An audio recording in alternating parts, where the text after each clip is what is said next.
আসসালামু আলাইকুম। আমি দেখাইমু এখন রুয়াইমু কিকুম্বা দেশি কিরা। তো আমি অলরেডি দেলাইছি দিছি চিকেন ম্যানিউর, যেটা চিকেনের বিট হয়, আর একটা দিছি ফার্টিলাইজার। ওদিওটা আমি ইটাইয়া ফালাইয়া দৌকা মাটি গুন্তারে তোরা লাড়ি লিলাম, যেটা মিক্স হয়ে যায় বালাটিকে বোম্বে মিক্স দিলা নাতু চাটনি দিলা বানাই ওলা তারে মিক্স করে লিলাম। তারে মিক্স করলে তল উপর হয়ে গেল, সকল জায়গায় গেল কি অদৌকা কিকুম্বা যত বেশি রুয়াইছি মাত্র 5টা বেশি হয়েছে, 5টা না 6টা হয়েছে।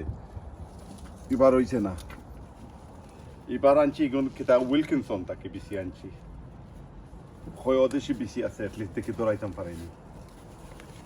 চেষ্টা করি বাঙ্গি লেমু বাঙ্গিয়া সেপারেট করিলাম। অদৌকা মাটি কিন্তু তার লুজ আছে, পানি দেওয়া নাই লাগি কুইক ইজি করি স্প্রেড করা যাইর।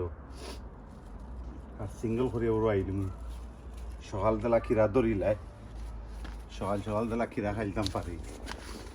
এগুলো একবারে ইজি, অনেক তোরা গাত করলাম,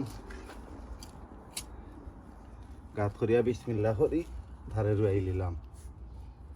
মাটি সার দিব বলা কি শেষ কিরা রু এখন পানি দিমু আর ওলা রাখি দিমু। 1 সপ্তাহ বা 2 সপ্তাহ বাদে গাছ একটু শক্ত হইব, স্ট্রং হইব, পাতা বসি দিব, বলন দিব, তখন সিংলা দিয়া বান্ধিয়ে দিমু।